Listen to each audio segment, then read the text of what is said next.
Kinuwento na isa sa mga kabataang nakaligtas ang kanyang karanasan ng umatake ang Japan sa Pilipinas noong World War II. Detalye rin niya kung paano sila nakaligtas sa gitna ng gyera. May unang balita si JP Soriano. Sa hit GMA series na Pulang Araw, napapanood ang masalimuot na kwento tungkol sa Japanese occupation noong World War II.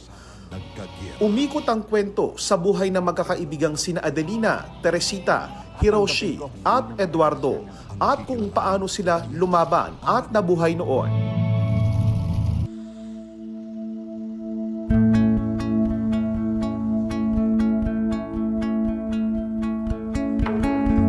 Dito sa Kalamazoo, sa Michigan, sa Amerika, nakilala ng GMA Integrated News ang isa sa mga kabataang nakaligtas noong umatake ang mga Hapon sa Pilipinas. Siya ang 85 years old na Amerikano na si Dean Hawk, na founder at may-ari ng Michigan News Agency, isang iconic landmark at bookstore sa Michigan State.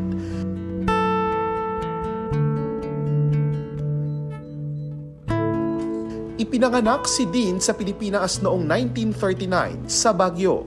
My mother, my sister, and I were living in Baguio until the Japanese first Pearl Harbor, and then the next day they took Clark Field. They took all the planes out from the Southeast Asian Air Force at Clark Field, and by the next month the Philippines were invaded, of course. That is Bataan and Corregidor.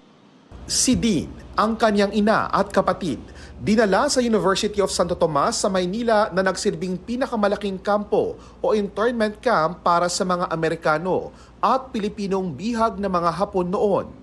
Maagang naulila sa ama si Dean nang mapatay ang kanyang ama na naging miyembro ng guerrilla warfare. The ship was bombed. Actually, the ships weren't marked, so it was bombed by the Americans, and he is buried in the Pacific Ocean. Sa loob ng mahigit 3 taon sa batang edad, natuto si Dean na magpakatatag sa loob ng kampo. Dito nakilala niya ang ibang kabataang Pilipino na nakasabay niya sa pag-aaral magbasa sa tulong ng kanyang ina. Natuto rin si Dean na magtrabaho kasama ang iba pang batang Pilipino. Nang bumalik ang puwersa ni US General Douglas MacArthur sa Pilipinas, nakahanap ng pag-asa si Dean na maliligtas sila mula sa kampo sa UST. Pero natunugan daw ito ng Japanese forces at pinapila sila upang barilin. Ngunit bago pa man maumpisahan ng Japanese forces ang planong ubusin ang mga nasa kampo, dumating ang mga Amerikanong sundalo sa tulong daw ng mga gerilyang Filipino.